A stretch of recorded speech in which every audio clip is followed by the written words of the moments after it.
안녕하세요. 방금 소개받은 스타트업 얼라이언스 이기대입니다. 오늘 궂은 날씨에도 불구하고 대통령님께서 이 스타트업 스퀘어에 오셨습니다. 먼저 대통령님께 청년 창업자들을 위한 격려 말씀 청해서 들어보겠습니다.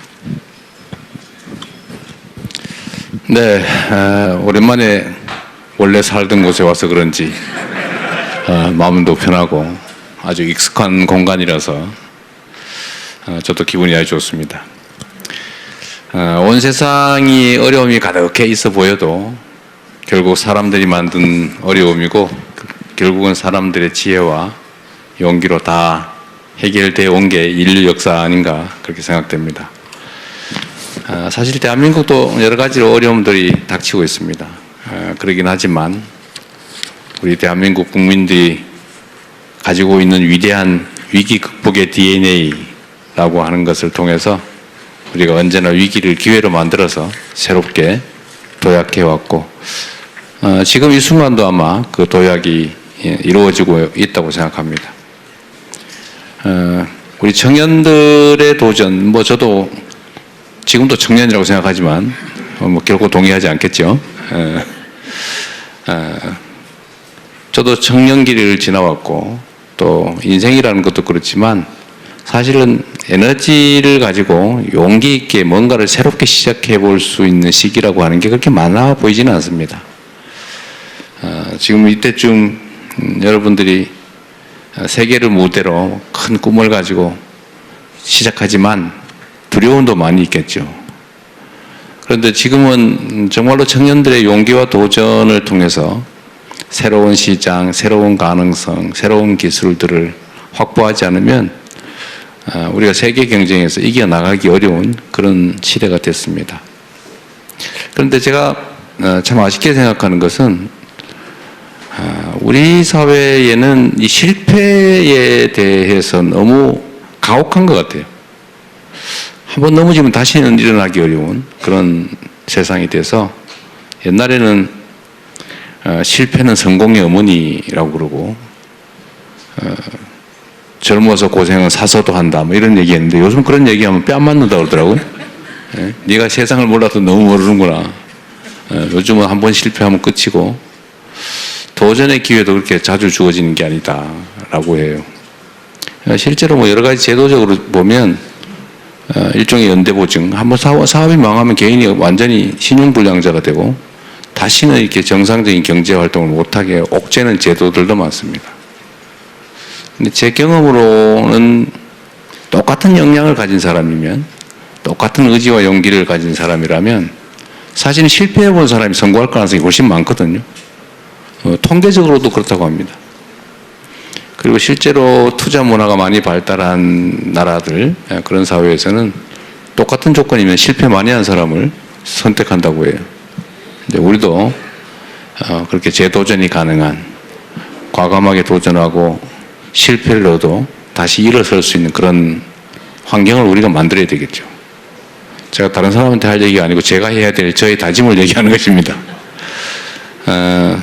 아까 조금 전에 우리 중소기업부 장관께서 말씀도 하셨지만 이제 재도전 펀드도 제가 성남시, 경기도 이런 데 있을 때도 조금씩 해봤는데 재원이 없어가지고 크게는 못했지만 실제로 성공률이 꽤 높았다고 해요. 그래서 우리 정부에서도 재도전 펀드는 지금 1조 원 해놨는데 지금 좀 적어 보여요, 사실은. 그래서 앞으로는 여러분들이 도전하는 데서 다시 재도전하는 사람들, 실패해서 다시 일어나는 사람들이 더 우대받지는 못할지라도 보통 첫 도전과 차별받지 않도록 그렇게 좀 노력해 보겠습니다. 어쨌든 새로운 기술 또 새로운 시장을 우리가 만들어내지 못하면 우리의 생존 자체가 어려운 그런 특수한 상황에 처해져 있는 것이 대한민국인데 우리 청년들의 도전을 정부가 지원하고 또 응원해서 혁신국가로 창업국가로 나아갈 수 있도록 최선을 다하겠습니다. 여러분들의 오늘 말씀을 잘 들어보겠습니다. 고맙습니다. 네, 감사합니다, 대통령님. 그럼 지금부터 대통령님과 중기부 장관 그리고 6분의 창업자를 모시고 청년과 함께하는 상상 콘서트를 시작하겠습니다. 단상 위에 눈에 확 들어오는 창업자가 한 분 계십니다. 지금 방금 물도 드셨으니까 준비는 되신 것 같고 AI 이미지 툴을 만드는 스타트업 스모어톡의 황현지 대표십니다. 저는 대표님 뵐 때 한 3년 되셨는데 되게 어려운 시기에 창업을 하셨어요. 우리가 자금난 겪는 이런 시기에. 그래서 창업하시기 전에 생각했던 창업자의 삶과 막상 창업을 했더니 뭐가 다릅니까? 네, 지금 소개받은 스모어톡 대표 황현지라고 합니다.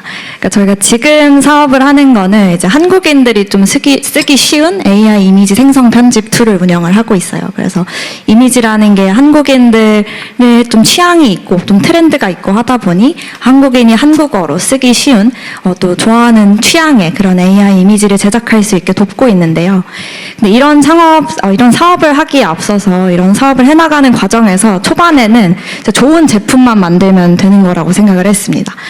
근데 막상 하다 보니 이제 제품 만들 시간보다 오히려 뭐 법률 상담을 받는다거나 재무 회계를 갖춘다거나 경영 지원, 뭐 세무 이렇게 저희가 청년으로서는 좀 사회 경험이 많지 않다 보니까 하기 어려운 그런 부분들이 훨씬 더 처음엔 시간을 많이 차지하더라고요. 그래서 아까 한성숙 장관님이 말씀해주신 원스톱 지원센터 같은 어떤 창업 사업 멘토링적인 거 외에 다른 지원들이 초반에는 좀 많이 이루어진다면 실질적으로 창업가들이 좀 더 창업에 집중할 수 있는 시간이 마련되지 않을까 생각이 좀 많이 들었던 것 같습니다. 네, 거의 그 두 번째 질문이 그거였는데 그러면 이제 사업만 하면 되는 줄 알았더니 다른 거 하는 게 더 힘들더라 그 말씀이셨잖아요. 네, 그래도 우리가 기성세대가 정부가 도와준다면 지금 창업하신 지 얼마 안 돼서 좀 정신이 짱짱하게 살아있을 때 좀 씩씩하게 말씀 부탁드립니다. 이런 거 좀 해주면 안 돼요? 이런 거. 일단 제가 말씀드리고 싶었던 건 제가 주변에서도 저는 정말 사람들이 많이 창업을 했으면 좋겠지만 누가 저한테 창업할까 이렇게 물어보면 많이 머뭇거리게 됩니다. 왜냐하면 제가 아까 말씀해주신 한 3, 4년 정도 됐는데 네. 초반에 정말 좋은 제품 가지고 고객들도 많이 모으고 정말 잘하고 있던 그런 스타트업들이 결국에는 어떤 결실을 맺지 못해서 이 창업 생태계를 떠나가는 걸 너무 많이 그 3년 동안에도 봐왔기 때문입니다. 그래서 어떻게 좀 창업 생태계가 활성화가 될 수 있고 청년이 더 많이 도전을 할 수 있으려면 아까 실패의 경험도 좋긴 하겠지만 아주 작은 성공들이 좀 많이 모일 수 있다면 좋을 것 같습니다. 그런 의미에서 이 청년 창업이 처음 창업을 했을 때부터 바로 뭔가 상장까지 가기에는 또 현실적으로 많이 어려운 점들이 많이 있는 것 같아요.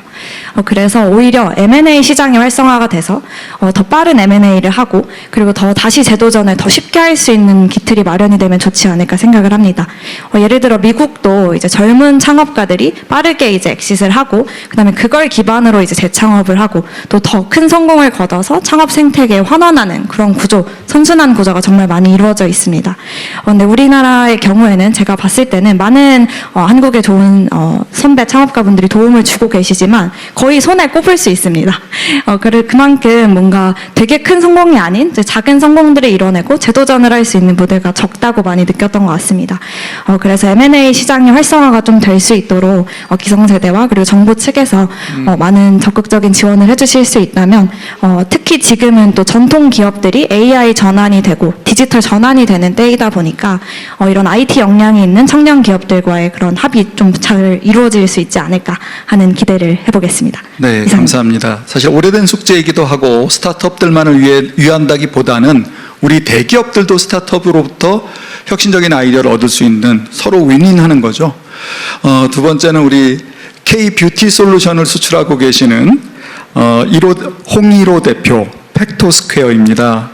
학부 때부터 창업을 해서 실패도 여러 번 하셨고 그리고 지금은 사업 되게 잘하고 계신데 이게 창업이 공부해서 배우는 게 아니잖아요. 그렇게 여러 번 창업 실패하면 뭐를 배울 수 있는 거죠? 일단 아무리 잘 열심히 해도 네. 안 될 수 있다. 라는 걸 배우게 됐어요. 맷집이 그래서- 생기는. 맞아요. 네. 제가 총 4번의 창업을 했고 3번의 실패를 했고 지금 4번째 회사입니다. 다 열심히 했어요. 잘하고 열심히 했다고 생각을 했는데 안 됐어요. 네. 그래서 그걸 깨닫는 순간 이거는 숫자 게임이다. 그러니까 오전의 게임이다라고 생각이 계속 드는 거예요. 그래서 저의 이제 앞으로의 오기 이제 꼭 해내야 될 거는 될 때까지 한다. 예, 아, 멋있네요. 10번, 20번, 30번 될 때까지 해서 꼭 성공시키고 싶습니다. 우리 박수 한번 칠까요? 너무 좋은 말씀이셨습니다. 막상 실패했을 때 대한민국이 우리 사회가 그 실패했던 재창업자에게 친절했던가요? 어떠셨어요? 재창업 활성화에 대해서 그 관점에서 좀 말씀해 주시면 좋겠습니다. 네, 근데 제가 느껴왔던 거는 점점 좋아지고 있는 것 같아요. 그래서 정말 주옥 같은 정부 지원 사업들도 많고, 이제 말씀 주셨던 것처럼 데이터로 검증된 숫자가 실패를 통해서 성공한다라는 지점들이 많아지고 있기 때문에 투자자들도 그렇고, 이제 고객들도 그렇고 받아들여지는 과정인 것 같긴 합니다. 하지만 아직 부족한 건 맞는 것 같아요. 그래서 물론 재창업자가 실패를 겪고 다시 극복하는 거는 본인의 역할이라고 생각을 하는데 당장 지금 버려지는 실패의 지식들, 기술들, 경험들이 너무 많은 것 같아요. 폐업하면 일단 뭐 그 드라이브 닫고요. 그리고 다 삭제를 시작하고 그리고 저희 메모장들 버리기도 하거든요. 이제 그런 지식들을 좀 많이 모아야 된다라고 생각을 하고 있습니다. 네. 대통령님께서 아까 계속 메모를 하셔갖고 뭘 여쭤보고 싶은데 먼저 장관님께 장관님 이 창업자들의 코멘트 어떻게 들으셨어요? 발언?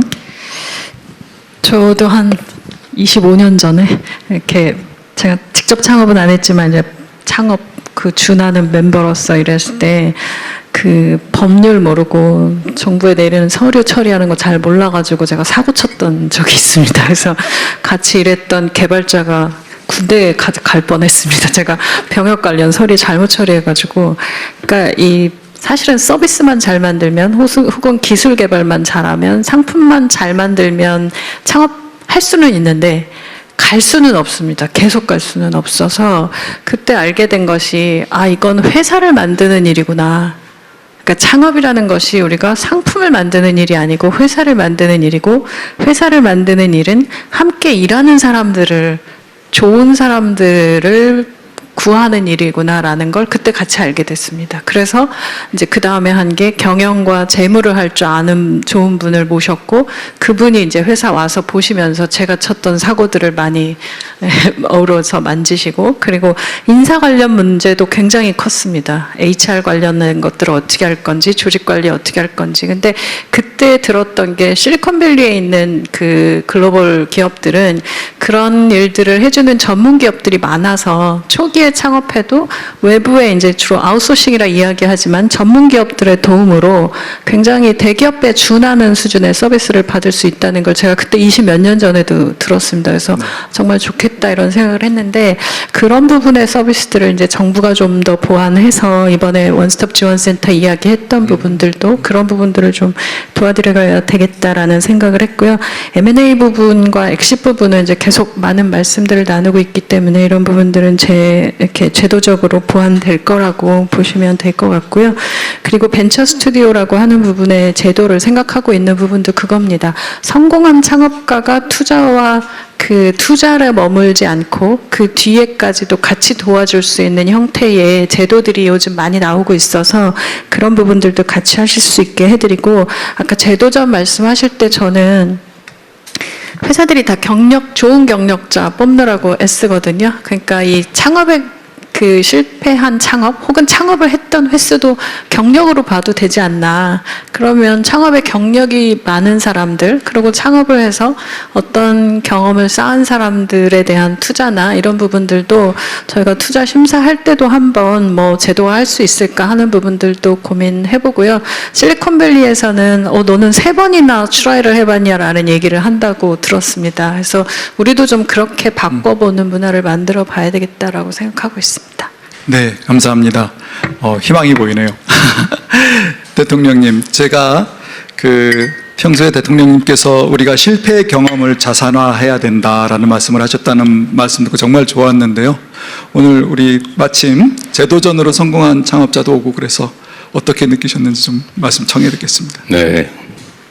저도 뭐 인생을 되돌아보면 무수히 실패하고 또 끊임없이 다시 도전하고 일어서면서 여기까지 왔죠.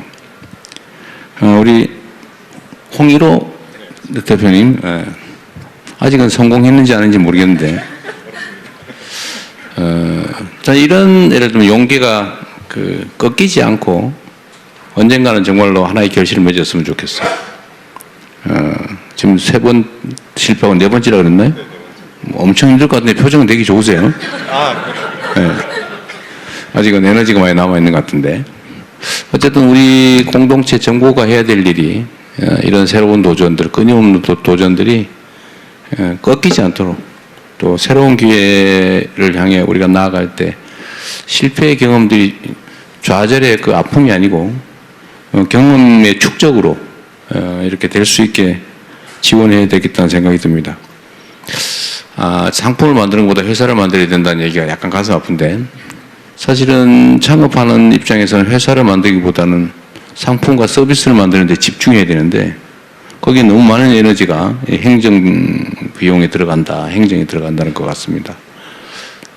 사실 정부에서는 이런 문제를 해결하기 위해서 무슨 창업 보육센터니 뭐 이런 온갖 것들을 만들잖아요. 공간도 만들고 행정 조직도 만드는데 이게 여전히 부족하거나 아니면 효율적으로 작동하지 않아가지고 현장에서 많이 부족하게 느끼는 것 같은데 어쨌든 이런 문제를 또 해결하는 게 우리 한 장관님 역할인 것 같기도 합니다.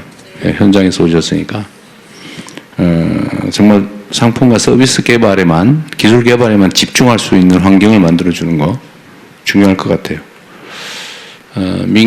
제가 알기로는 이게 뭐 사실인지 모르겠는데 그런 법률 서비스나 행정 서비스, 경영 서비스 이런 것들을 해주는 전문 업체들도 있다고 하는데 아마 이용료가 꽤 비싸겠죠? 네, 대부분은 금액의 문제일 겁니다. 초기 그러겠죠. 창업자들은 사실 그 비용이 많지 않고 그러겠죠. 그리고 좋은 데들 서비스는 비싸고 또 한편으로는 큰 회사들은 초기 스타트업들의 이야기들을 잘 모를 수 있어서 이 부분은 한번 만들어 보고 지금 법률 서비스는 제공하고 있는 걸로 보이는데 나머지 부분들 좀 한꺼번에 다 말씀 듣고 그러니까요. 네, 이게 제가 자주 말씀드리지만 어쨌든 수요자가 여기 갔다가 저기 갔다가 왔다 갔다 이렇게 하게 하지 말고 정부가 촉을 여러 개를 가지고 있는 결국 하나의 정부이기 때문에 정부가 A 촉으로 접촉이 들어오면 나머지가 다 알아서 다 해줘야지 여기 갔다 와라 저기 갔다 와라 이러면 안 될 것 같고요. 네. 그런 문제에서는 어쨌든 원스톱 서비스를 최대한 많은 영역에서 도입하는 걸 고민해야 될 것 같고 특히 창업이나 이런 건 특히 그럴 것 같아요. 새로운 길이기 때문에 모두가 새로운 길을 가는데 사실 그 새로운 길은 이미 아는 사람은 별게 아니거든요.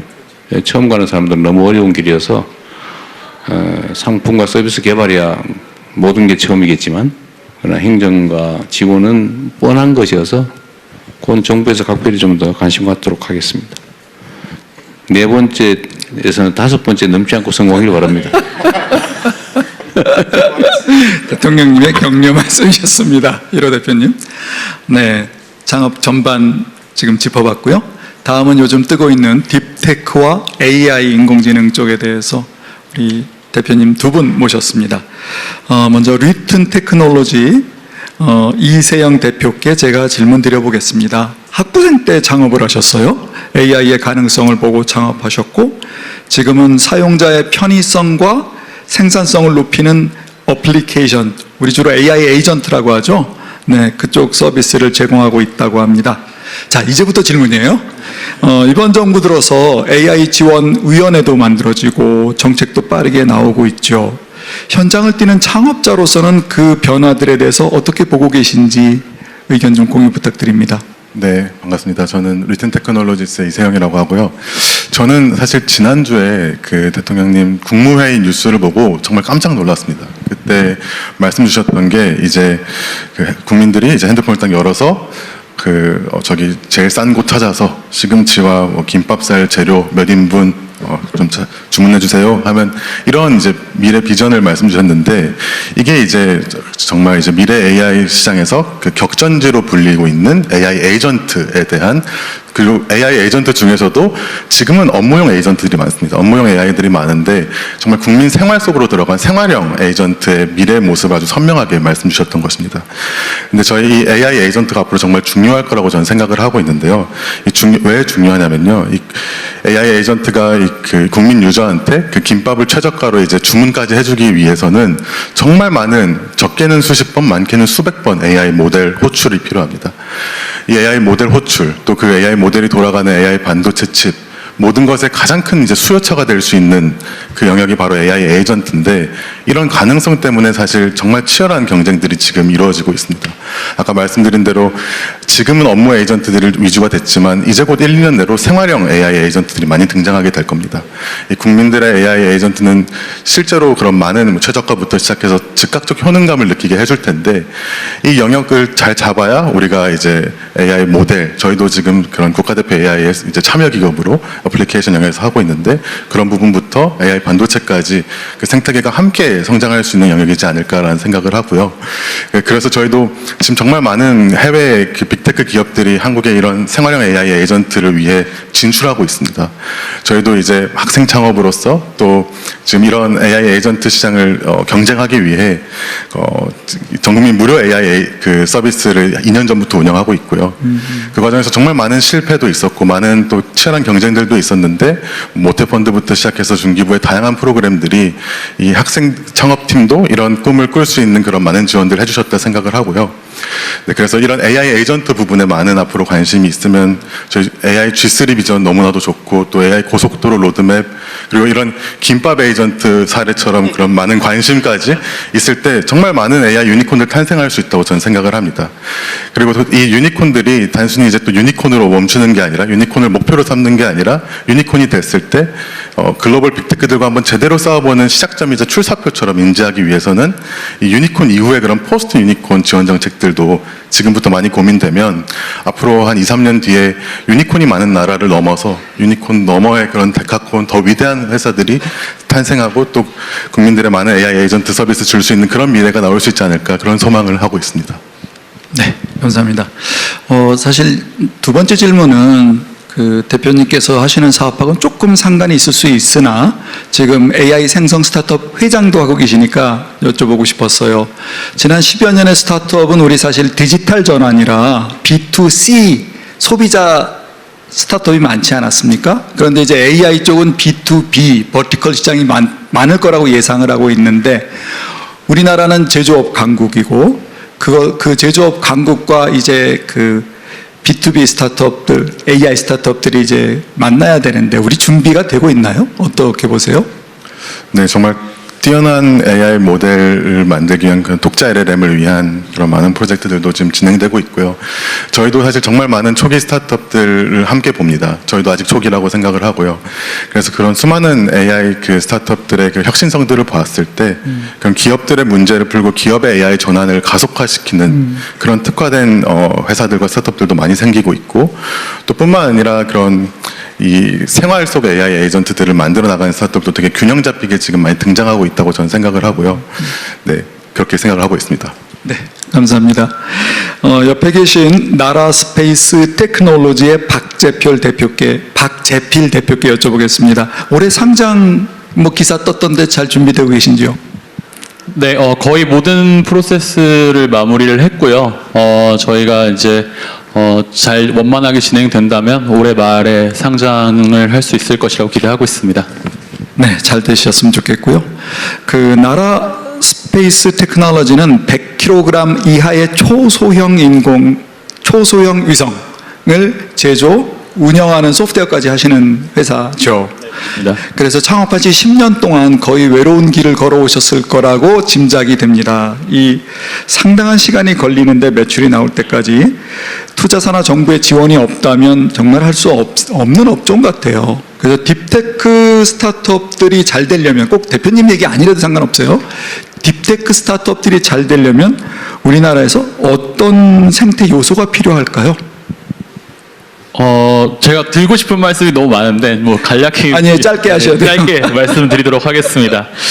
제가 이제 딥테크, 특히 그리고 우주 분야에 있으면서 가장 좀 이렇게 절실하게 느꼈던 거는, 이 딥테크 분야는 다른 분야하고 달리 초기 인프라, 인원에 들어가는 비용들이 굉장히 많고 그 주기가 굉장히 깁니다. 그래서 성장의 결과물이 나올 때까지는 굉장히 시간이 오래 걸리기 때문에 전통적으로 스타트업이 들어가기에는 굉장히 어려운 분야 중에 하나입니다. 그래서 방산과 같은 딥테크 기업은 이제 어떻게 보면 민간 기업이긴 하지만 어떻게 보면 또 다른 반면으로는 국가 전략 자산 중에 하나라고 생각을 합니다. 그래서 당장 그 가장 큰 고객인 정부의 역할이 굉장히 중요하다라고 생각하고요. 짧은 시간에는 당장 뭐 이렇게 수익이 나오진 않을 수도 있겠지만 그런 어떤 단기간의 경제 논리를 넘어서서 그런 이제 공공 수요로서 시장을 선도하는 전략적 어떤 수요 창출이 좀 필요하다라고 생각을 하고 있습니다.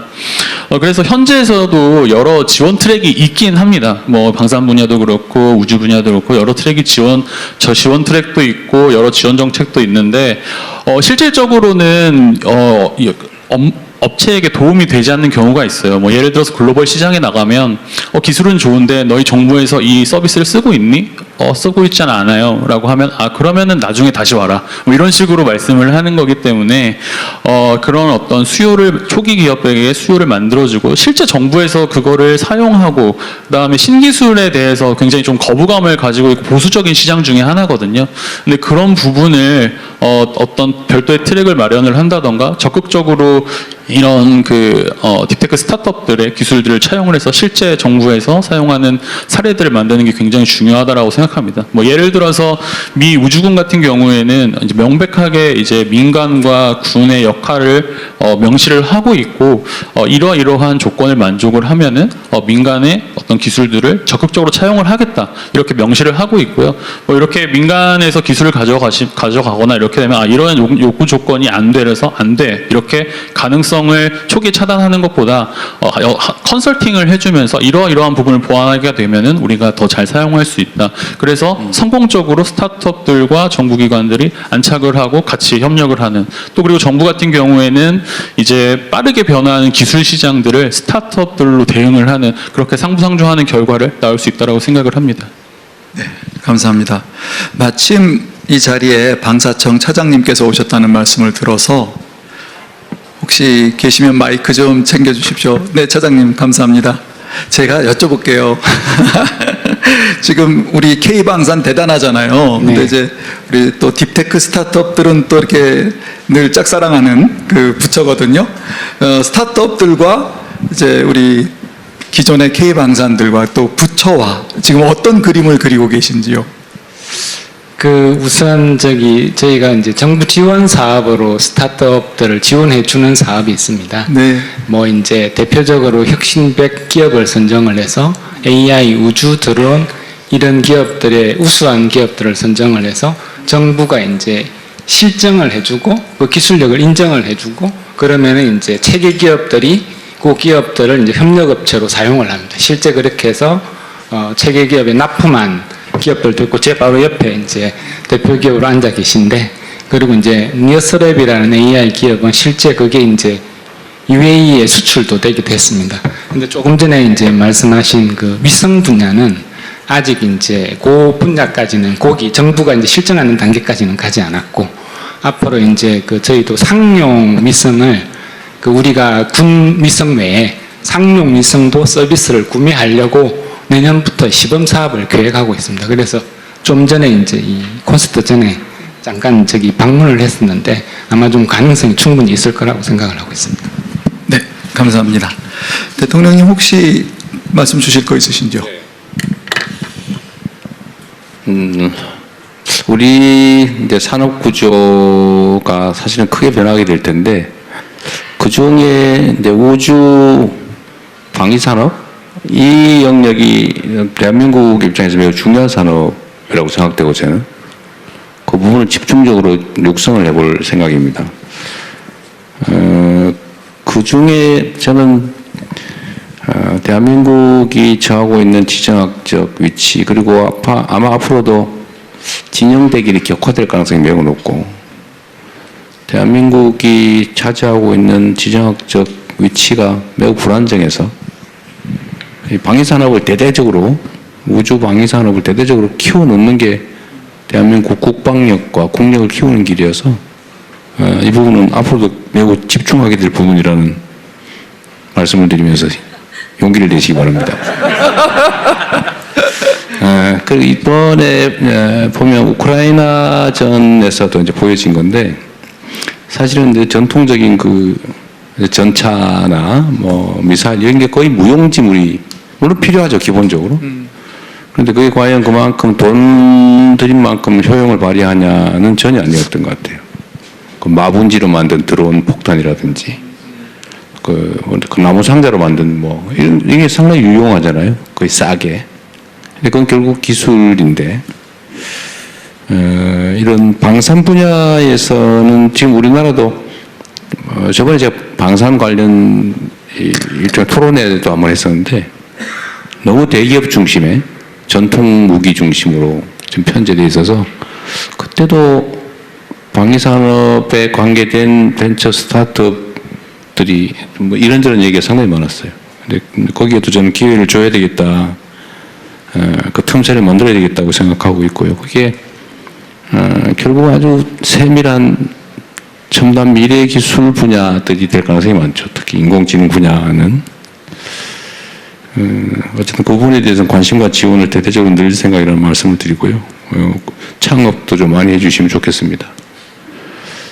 그리고 정부 구매 문제, 그러니까 사용 실적, 이용 실적 이게 중요한데 이건 정부 방침으로 지금 여러 차례 제가 정부 각 부처에 지시를 해놨습니다. 저는 기본적으로 그런 생각을 하죠. 예를 들면 정부가 특정 산업 육성을 위해서 뭐 돈을 지원하기도 하고요. 그냥 갖다 쓰는 거죠, 그냥. 근데 정부는 딱 그것만 있어요. 쓰거나 빌려주거나. 중간이 없어요. 중간 정도를 하자. 예를 들면 5천억을 쓸 거냐 아니면 1조 원어치를 사서 5천억 원어치는 버릴 각오를 하느냐. 저는 5천억을 지원하는 것보다는 차라리 1조 원으로 사주고 5천억을 버릴 각오를 하는 것이 낫지 않을까? 맞는 말이죠. 그렇게 하기를 바라죠. 실제로 이제 그렇게 운영을 해볼 생각입니다. 이제 문제는 이제 부정부패가 개입될 여지가 상당히 많고 이제 공무원 조직들의 보수성, 안전하게, 확실하게 이것도 매우 중요한 덕목인데 그게 완전히 훼손되지는 않는 범위 내에서 어쨌든 정부 구매는 혁신 제품, 혁신 서비스에 대해서는 좀 많이 늘릴 생각이니까 기대하셔도 될 것 같습니다. 네, 감사합니다. 다음은 우리가 기후 테크와 글로벌 진출이라는 주제로 두 분의 대표님께 여쭤보겠습니다. 지금 물론 중요하지 않은 주제가 없겠지만 기후 문제가 너무도 심각하고 또 발빠른 스타트업들이 이쪽 분야에서 해답을 찾을 수 있다고 저는 믿기 때문에 60Hz의 김종규 대표께 질문드리겠습니다. 대표님, 그 AI 붐으로 인해서 에너지 수요가 어마어마하게 늘고 있다는 예측도 있고 뭐 지금 대응도 많이 하고 있지 않습니까? 예전에 그 아리백 하러 다니신 거 제가 기억해서 에너지 쪽에 대해서 우리는 어떤 준비를 할 수 있는지 좀 아이디어가 있으시면 부탁드립니다. 네, 안녕하십니까. 기후테크 기업이자 소셜벤처인 60Hz 대표 김종규입니다. 일단 답변 드리기 전에 차세대 전력망, 에너지 전환 같은 것들이 매우 시급하고 중요한 주제인데 대통령께서 많은 관심을 표명해 주셔서 큰 힘이 되고 있고 앞으로도 지속적인 관심 부탁드립니다. AI 서비스 확대로 인해서 에너지 수요가 늘어나는 문제 관련해서는 사실 몇 가지 가정도 있는 것 같습니다. 예를 들면 AI 서비스를 운영하는 데 필요한 소프트웨어, 하드웨어의 효율이 약간 개선될 수는 있지만 획기적으로 굉장히 많이 개선될 가능성은 별로 없다. 예를 들면 이런 가정도 좀 있는 것 같거든요. 그런데 제가 생각하기에는 지금 당장은 빅테크 기업들이 더 큰 모델, 더 에너지를 많이 쓰는 모델을 만들면서 경쟁을 하지만 어느 순간에는 효율화 경쟁으로 전환할 겁니다. 그때가 되면은 AI 분야에 투자된 수많은 자금과 수많은 인력들이 소프트웨어적으로 하드웨어적으로 많은 효율 개선을 할 것으로 생각이 되고 저는 이것이 1, 2배 개선이 아니라 10년 내에 100배 개선될 것이다 이렇게까지도 생각합니다. 그래서 그런 부분에 대한 혁신 가능성을 저평가한 상태에서 큰 발전소를 많이 짓는 것으로 대응을 하는 것보다는 여기 계신 리벨리온이 엔비디아보다 10배 효율적인 칩을 만들 수 있도록 지원하여 주시고 리튼 테크놀로지나 AI웍스 같은 기업들이 10배 효율적인 소프트웨어 그리고 에이전트 모델을 만들 수 있도록 지원해 주시면 이 문제는 오히려 쉽게 해결될 수 있는 문제일 수도 있다 이런 생각도 듭니다. 발전소 하나를 짓는데 1,000억, 2,000억 드는 것이 아닙니다. 수십조 들 수도 있습니다. 이 돈을 혁신, AI, 스타트업들에게 지원해 주시고 기후테크 기업들에게 지원해 주시면 이 문제 해결할 수 있다 저는 그렇게 생각합니다. 굉장히 과감한 제안을 주셔서 제가 맞장구를 치기가 약간 조심스럽긴 합니다. 그랬으면 정말 좋겠습니다. 하나 제가 준비한 질문이 더 있어서 저희 스타트업 얼라이언스에서도 기후테크 쪽의 스타트업들 지도를 준비하거든요, 보고서를. 그러면 글로벌 그 스타트업들이 속해 있는 산업과 우리나라의 기후테크 스타트업들이 주로 매진하는 영역이 좀 다릅니다. 그 다른 이유를 혹시 아십니까? 우리가 무슨 규제나 기술의 문제가 있나요? 네, 상당히 조심스럽긴 한데요. 솔직하게 좀 얘기해. 네, 일단 기후테크라는 영역은 정부의 역할이 굉장히 중요한 영역인데 똑같은 아이템이라도 어떤 국가에서는 유니콘이 나오는 아이템이지만 어떤 국가에서는 심지어는 형사처벌 받을 수 있는 아이템도 있습니다.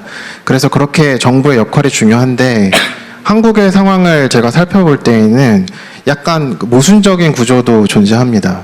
예를 들면 한 분야에 와해적인 혁신을 일으킬 수 있는 서비스, 기술을 그 분야의 전문가들이 판단하고 평가를 해서 이 서비스를 허용해 줄 건지 말 것인지 결정하도록 하는 그런 구조가 여러 분야에 걸쳐져 있거든요. 그래서 저는 이 모순을 해결을 해야만 굉장히 큰 유니콘 기업들이 나올 수 있는 시장이 생긴다 생각하고 그런 시장들이 생긴다는 생각을 해야 민간에서도 그리고 또 창업가들이 도전을 할 것이고 그런 일들이 있을 것이다 생각을 합니다. 그리고 제가 마지막인 것 같아서 한 가지 조금만 더 그렇지는 말씀드리면 않고요. 지아님 계시니까. 그렇지만 시간 더 드릴게요. 제 발언이 마지막인 것 같아서 저는 또 소셜 벤처 기업으로 또 이 자리에 앉아 있기도 하기 때문에 그 말씀도 좀 드리고 싶은데요. 대통령께서 사실 대선 전에 성수동에 한번 방문하셔서 스타트업 간담회를 하셨었는데 그때 제가 두 가지 부탁을 드린 것이 있었습니다. 하나는 네, 아닙니다. 하나는 그 실리콘밸리에서 유행하고 있는 창업가 모드를 말씀드리면서 혹시 집권하시게 되면 꼭 창업가 모드로 좀 부탁드린다. 그 말씀 드렸던 게 기억에 나고 또 하나는 피츠제럴드 말을 인용을 하면서 위대한 정치인이 좀 돼주십시오 이렇게 말씀드렸었는데 그때 제가 인용했던 말이 두 가지 상반되는 가치를 가슴에 품고 정상적으로 기능하면 위대한 사람이 된다 였거든요. 근데 이거를 기업에 좀 비유를 하면 예를 들면은 사회적 가치와 경제적 가치를 동시에 추구하는 기업들도 있는데 이런 기업들이 소셜 벤처입니다. 지금 정부에서 새로운 사회를 구성하고 계시기 때문에 저는 새로운 기업가 정신도 필요하다고 생각하고 소셜벤처가 그런 역할을 할 수 있다고 믿고 있습니다. 그렇기 때문에 중소벤처기업부에서 잘 해주고 계시지만 조금만 더 소셜벤처 육성에 나서주시면 좋을 것 같고 구체적으로는 팁스 프로그램에 ESG 트랙을 추가시켜 주신다거나 사회문제 해결형 R&D 과제를 만들어 주신다거나 사회적 경제 그리고 소셜 벤처를 대상으로 하는 세컨더리 M&A 펀드를 만들어 주신다거나 아니면 벤처기업 투자처럼 임팩트 투자에 세액공제 제도를 만들어 주시고 임팩트 투자 펀드 규모를 늘려주신다거나 그런 것들이 매우 효과적으로 동작할 것 같습니다. 죄송합니다. 감사합니다. 오늘 이 얘기하려고 밤에 못 주무시지 않았어요? 빚쟁이를 섭외해 와서. 네. 우리 그 한성숙 장관께서 일거리를 많이 들으신 것 같습니다. 따로 한번 보시든지 제안서를 하나 내가지고 그때도 제가 들어보고 정말 대단하다 이런 얘기했던 기억이 나는데 그 말이 맞죠. 기업 활동이라고 하는 게 반드시 돈을 벌기 위해서 하는 거냐. 뭐 그것도 하나의 중요한 요인이긴 하지만 사람들 사는 목적이 꼭 뭐 돈을 많이 쌓기 위해서만은 아니고 의미 있는 일을 하기 위해서 사는 사람도 많잖아요. 그죠? 그게 강력한 동인이 되기도 하죠.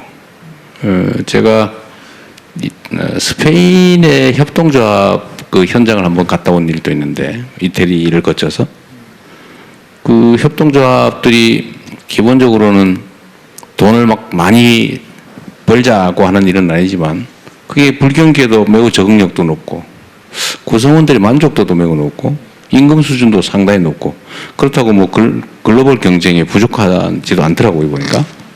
그래서 그건 정말 고려해야 될 부분이고요. 뭐 ESG 트랙을 만들거나 이런 부분은 정말 고려해야 될 것 같습니다. 그리고 저는 그런 걸 우리 국민들께도 한번 설명드리고 공감도를 높여야 된다고 생각하는데 기업이 곧 돈 이건 아니다는 걸 좀 보여주고 싶어요. 그리고 요즘은 소비 트렌드도 많이 바뀌잖아요. 꼭 품질이나 서비스의 질만 얘기하는 건 아니고 그 기업이 대체 어떤 일을 하나 그 상품과 서비스를 생산하는 기업 경영주가 어떤 생각을 하고 사나 이런 게 크게 영향을 미치잖아요. 그래서 그런 것들도 많이 존중되면 좋겠습니다. 위대한 정치인이 되려고 노력을 한다고 위대한 정치인이 되는 것 같지는 않고 최선을 다해야 될 것 같고요. 창업가적 마인드를 가져야 된다는 점은 저도 뭐 전적으로 공감합니다. 그런 문제가 있더라고요. 요즘 이제 그런 얘기들 많이 하는데 제가 약간 불세서 미안합니다만 이 정치인들은 원래 말이 많아요. 전쟁을 결정한 것은 어른들이고 전쟁터에서 죽어가는 것은 청년들이다. 이런 얘기 많이 있잖아요. 그러니까 한 사회 공동체의 주요 의사결정을 대개는 어떤 기득의 자리, 성공한 사람들이 다 하는 경향이 있죠. 그러나 세상에는 성공한 사람들, 예를 들면 아주 중요한 자리를 차지한 사람들, 아닌 사람들이 훨씬 더 많은 건데, 과연 그 의사결정을 하는 사람들이 사회 평균적 생각을 하고 정책결정, 의사결정에 그 평균적인 입장, 위치를 반영하냐, 쉽지 않죠. 그래서 정치인들한테 언제나 초심이라고 하는 걸 지켜야 된다고 많이들 얘기하죠. 쉽지가 않습니다. 위치가 바뀌거든요. 잘 안 보여요. 입력이 잘 안 돼. 입력이 잘 안 되면 출력이 바뀌잖아요. 그죠? 그래서 창업가 정신을 잘 지키도록 노력하겠고, 좀 세부 내용들을 우리 장관님한테 따로 좀 받으셔서, 정부 정책도 사실 그런 방향을 지향하고 있으니까 몰라서 못하는 거다.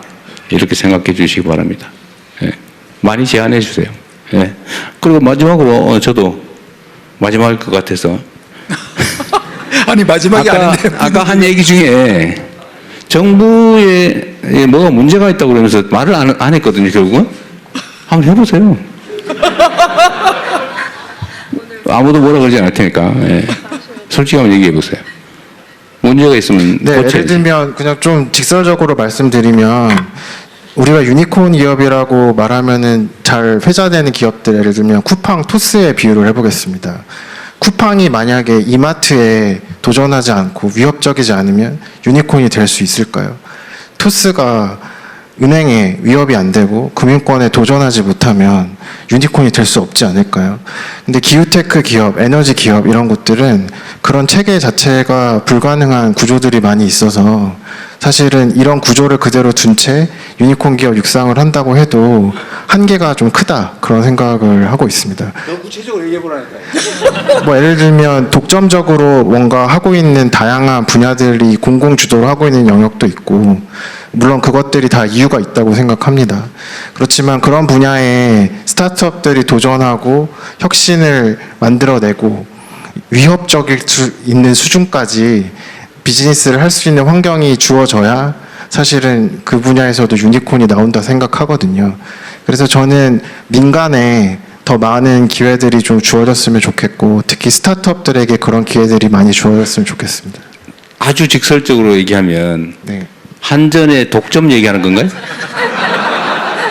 얘기해 보세요. 네, 뭐 한국전력이나 아니면은 우리나라 이제 기후테크 관련된 많은 산업 분야들이 공공 주도로 이루어지고 있기 때문에 좀 그런 부분에 있어서 아무래도 스타트업들은 장벽을 느낄 때가 있어서 그런 것들을 제가 아까 표현하기를 그 분야의 와해적인 혁신을 만들어낼 수 있는 기술이나 서비스를 그 분야 전문가들이 가부를 결정하는 구조에서 과연 유니콘이 나올 수 있겠는가 그 말씀을 네. 드린 것입니다. 전력 판매 독점 이런 규제를 말하는 거죠, 그러니까. 예를 들면 그런 것이 있겠습니다. 왜 구체적으로 얘기하니까? 알겠습니다. 예, 네. 약간 순서를 바꿔서 여기 환경부 장관님이 와 계신다니 지금 이 대목에서 조금 말씀을 들어보고 가면 어떨까 싶습니다. 김 장관님 혹시 자리에 계신지요? 네, 감사합니다. 지금 우리 김종규 그 소셜 벤처 그리고 기후테크 그 스타트업 대표가 말씀을 하셨는데 그러니까 들으시면서 혹시 뭐 반박을 하셔도 되고 설명을 해주셔도 되고 어떻게 스타트업들하고 또 이렇게 협업을 하실지 뭐가 되든 좋으니까 좀 말씀 부탁드립니다. 일단 기후테크는 굉장히 큰 시장을 가지고 있다고 봅니다. 우리가 현재는 주로 이제 석탄, 석유 기반의 산업혁명기를 가고 있는데 그것 때문에 기후위기가 심각해져서 바꿔야 된다고 하잖아요. 근데 우리가 어느 정도로 수입을 하냐면 석탄, 석유, 가스, 원자력 수입하는데 1년에 240조를 씁니다. 근데 만약에 그거를 석탄, 석유, 가스를 수입하지 않고 그걸 다 재생에너지로 바꿨다라고 하면 그 240조가 국내에서 순환하는 자원이 됩니다. 그만큼의 영역이 최소한 열려 있다. 이렇게 봐주시면 얼마나 큰 시장이 되겠습니까? 이제 스타트업들을 지원을 많이 해주시면 그러면 이제 그게 국내에서 전 돈이 돌 수 있다고 보고요. 그 아까 독점 얘기하셨던 것은 여러 가지 이제 사정이 있긴 합니다만 어떻게든 이제 한전이 굉장히 큰 약간 이제 그 업계의 공룡이라는 표현도 있고 해서 실제로 많은 혁신이 있어야만 이게 그동안 화석연료 중심의 전력망에서 소위 재생에너지 중심의 전력망으로 전환하는 과정에서의 혁신이 지금 굉장히 더뎌서 재생에너지를 늘리고 싶어도 그 길목의 한전이 전력망 때문에 어렵습니다. 이런 얘기 때문에 못 늘리고 있거든요. 그런 분야에서 반드시 혁신이 필요하다고 보고 장차 출범할 기후에너지 환경부가 잘 서포트하도록 하겠습니다. 감사합니다. 아직 우리가 글로벌 얘기도 안 했기 때문에 굉장히 중요한 글로벌의 대표로 오신 김지아 트립비토즈 대표님 말씀을 좀 들어보겠습니다. 지금 외국 관광객이 많이 와서 매출이 많이 늘으셨다는 얘기가 있던데 신문에서 봤어요. 어느 정도예요? 네. 먼저 저희 회사와 저를 간략하게 소개를 드리겠습니다. 저는 트립비토즈 대표 정지하입니다. 저희 서비스는 소셜미디어와 관광을 융합한 플랫폼을 운영하고 있습니다. 230만 명의 여행자들이 대한민국 지방 곳곳을 여행하시면서 여행 영상을 찍으시고요. 이 여행 영상 속에 숙박시설을 실시간으로 예약할 수 있도록 시스템이 갖춰져 있고 컨텐츠 크리에이터들에게 트립캐시를 제공해서 이분들이 다시 한번 전 세계에 80만 개의 저희가 확보하고 있는 숙박시설에 예약하고 할 수 있도록 하는 그런 좀 더 앞서간 차세대의 여행 플랫폼을 운영하고 있습니다. 저는 이렇게 말씀을 주셨던 어떻게 우리가 글로벌 온라인 여행 플랫폼과 이런 공룡들과 경쟁해서 외화벌이를 할 수 있을까에 대한 과연 내가 이것을 할 수 있을까를 2017년 창업했을 때 했는데 3년 전에 처음 외국인이 예약을 했습니다. 그분이 236불을 예약 대금을 저희 한국의 법인 통장에 그 외화벌이를 시작을 했던 기억이 저는 그 어떤 것보다 강렬했습니다. 그렇게 작년에는 300만 불의 외화벌이를 했고 올해는 550만 불, 내년에는 1000만 불을 예상을 하고 있습니다. 저는 이런 가운데 디지털 기업들, 플랫폼 기업들이 지난 15년 동안 과연 글로벌 진출, 그리고 우리가 생각하는 이런 외화벌이, 동시에 외국인들이 사랑하는 현대, 삼성, LG와 같이 우리 오프라인 시장에서 존재하는 우리만의 기업 브랜드와 같은 강력한 브랜드를 디지털 기업들이 왜 못했을까? 저는 이 물음표가 가장 크게 이제 던져지더라고요. 그래서 곰곰이 생각을 해보니 몇 가지 이유가 있지만, 그럼 민간 기업이 글로벌 진출을 하지 않았을까? 아닙니다. 굉장히 열심히 했습니다. 근데 그 안에서의 미국과 중국의 굉장히 강력한 플랫폼 기업들의 경쟁에서 뒤처질 수밖에 없었던 이유가 있는데요. 저는 미국과 중국은 이미 20년 전, 10년 전에 이 디지털과 플랫폼에 대한 이해도를 완벽하게 한 상태에서 전략적으로 이 산업을 키워왔다 생각합니다. 그 전쟁에서, 그리고 이제 디지털 영토를 확대하고 점령하는 전쟁에서 미국과 중국은 2강이 되었고요. 최근에 대통령님께서 그리고 우리 정부에서 처음으로 AI 3강국을 천명을 했습니다. 저는 이 AI 3강국은 동시에 디지털 세상에서의 대한민국의 영토를 세 번째로 크게 만들겠다라는 선포와 같다라고 생각을 합니다. 제가 하나의 예를 들어드리겠습니다. 미국의 기업인데요. 관광 기업입니다. 부킹홀딩스라는 기업인데 이 회사의 시가총액은 250조 원입니다. 당연히 매출과 뭐 이익도 잘 나는 그런 상장되어 있는 회사고요. 직원은 약 2만 5천 명 정도 됩니다. 사실 이러한 큰 기업의 가장 강력한 두 가지의 강점이 있는데요. 첫 번째는 디지털 자산입니다. 전 세계 여행자들이 여행하는 디지털 자산을 확보하고 있다는 것. 어마어마한 데이터고요. 두 번째는 금융의 기능입니다. 플랫폼은 동시에 금융의 회사라고도 합니다. 그 이유는 우리 부킹닷컴에 다양한 분들이 호텔과 항공을 예약을 하시면 예약한 순간부터 그리고 투숙이 일어나기까지의 기간에 돈을 지고 가는 그 금액이 60조에서 120조 원가량 됩니다. 대한민국의 외화 보유액이 약 500조 원 정도 되는 것으로 저는 알고 있는데요. 5분의 1 가까이 되는 것을 하나의 플랫폼 관광 기업이 쥐고 있는 겁니다. 사실 저는 이런 플랫폼 기업의 범주에 엔비디아, 테슬라와 같은 모든 기업들이 다 들어있다 생각합니다. 시간을 보여서 마무리 짓도록 하겠습니다. 저는 현 정부에서 정부의 역할의 첫 번째 기조를 소통이라고 생각을 하고 다양한 민심과 스타트업과 기업인들의 다양한 의견을 청취해서 이 플랫폼이 도대체 무엇인가? 그리고 우리가 가야 될 것이 무엇인가를 명확하게 이해를 하고 계신다 생각합니다. 그럼 기업에서 해야 될 일들은 저는 실행밖에 없다 생각합니다. 우리가 창업을 했듯이 글로벌 진출도 실행하면 됩니다.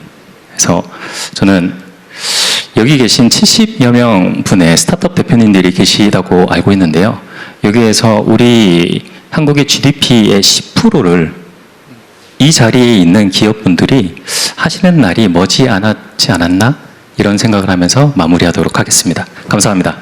네, 감사합니다. 시간이 더 있었으면 더 듣고 싶지만 사실 저희가 오늘 심플로우라고 하는 그 웹사이트에서 여러분들의 정책 제안을 받았습니다. 제가 그걸 읽어드리고 대통령님께도 말씀드리고 또 코멘트 듣고 싶었으나 시간적 여유가 없기 때문에 이 내용을 부처로 전달을 하겠습니다. 그래서 시간이 부족하다는 얘기를 정말 죄송하게도 드리면서 오늘 이 콘서트, 상상 콘서트 대통령님의 말씀을 총평을 들으면서 또 우리 글로벌 말씀하신 지아 대표님에 대해서도 의견 주시면 감사하겠고 대통령 말씀을 마지막으로 정리해 보겠습니다. 사실 이제 정치의 역할은 이제 이해관계를 조정하는 거죠. 사실은 그 사회가 가진 기회와 자원을 어떻게 나눌 것인가에 대한 최종 결정권을 행사합니다. 아마 아까 그 하시고 싶었던 말씀 중에 저도 있었을 거예요. 옛날에 우버 택시인가? 결국은 이제 택시 면허제도 때문에 이제 타다 택시 면허제도와 이제 충돌한 거죠. 근데 그게 아마 그때 당시에 이게 논쟁이 참 많고 사람도 뭐 자살하고 막 이런 일이 벌어졌잖아요. 결국 이 이해관계를 조정을 잘 못했던 거죠. 그러니까 그 혁신 기술도 다 필요한데 또 사회가 그 방향으로 가야 되는 건 분명히 또 맞는데 문제는 거기에 생계를 의존하는 또는 평생의 그 유일한 직업이라고 할 수 있는 그 수단의 위협을 받는 사람들 입장에서 보면 이제 대안이 없으니까 다 뺏기는 수가 있으니까 목숨 걸고 싸울 수밖에 없었던 거죠.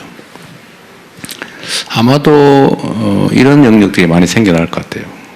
저는 그런 부분에서 정치적 조정 역할이 정말로 중요하겠다 그런 생각을 하죠. 택시 문제 다시 한번 생각을 해보면 어떻게 조정을 할 수 있었을까? 저는 뭐 좀 마치 노사 분쟁처럼 긴 시간을 놓고 정말로 허심탄회하게 제3의 대안을 포함해서 길게 직접적 논쟁을 해봤었으면 어땠을까? 나름 하긴 했었을 겁니다, 당시에도. 그래서 저는 모두에게 이익되는 방향의 그 결론을 내릴 수도 있었지 않았을까 싶어요. 근데 예를 들면 제가 생각하는 그때 당시 생각했던 거는 저렇게 극단적으로 올로아나식으로 싸우지 말고 절충하는 방법도 있을 것 같은데 예를 들면 택시 사업자들에게 그런 기회를 허용하면 말이 좀 없었을 것 같아요. 또는 택시 사업자들에게 일정한 지분을 줬으면 타협을 해서 그래서 동업을 했었으면 어땠을까 그런 생각이 좀 들었습니다. 앞으로도 이런 영역들은 참 많이 생겨날 것 같아요. 정부는 그런 새로운 기술이 개발될 때마다 이제 그로 인해서 위협받는 기존 기득의 지위 또는 기득의 질서 이 충돌을 지금은 사실은 대개는 이제 기득의 권리 중심이에요. 그냥 거기에 현실적 힘이 세거든요. 그러다 보면 그게 이제 기술 혁신이나 또 새로운 산업 발전에 장애가 되는 거죠. 아마 그 얘기를 하고 싶었었던 거 아닌가 싶은데 많이 공감합니다. 근데 그 역할은 정부와 정치가 해내야 되는 역할이죠. 많은 토론들을 통해서 그런 충돌을 최소화하고 모두가 서로 더 나은 길을 함께 갈 수 있었으면 좋겠다는 생각을 합니다. 오늘 뭐 저는 언제나 다니면서 이런 얘기 들으면 참 재밌긴 한데 새로운 얘기 많이 들어서 매우 감사드리고 정부 우리 정책실장 모셔서 고개 끄덕거리고 계신데 여기 우리 AI 수석도 고향 오니까 좋습니까? 네. 어쨌든 여러분들의 의견도 현장의 의견도 많이 수렴하고 저희도 현장으로 많이 나가서 여러분과 많이 상의하도록 하겠습니다. 이런 대화 할 수 있는 기회 주셔서 고맙습니다. 수고하셨습니다. 네. 대통령님 모시고 열었던 상상 콘서트는 이제 막을 내리게 되었습니다. 오늘 누구도 왜 이걸 상상 콘서트라고 제목을 달았냐고 묻지 않았는데 우리 다 알죠? 꿈과 상상이 없다면 누구도 창업을 하지 않거든요. 그래서 젊은이들의 꿈이 연걸어가는 이곳 판교 스타트업 스퀘어에 귀한 시간 내주신 대통령님 그리고 장관님 그리고 우리 창업자 모두 깊은 감사드립니다. 우리의 희망 창업자들에게 뜨거운 박수 보내면서 마치겠습니다. 네, 대통령님과 함께 진솔한 이야기를 나눠주신 모든 패널분들과 참가자분들께 다시 한번 감사드리겠습니다.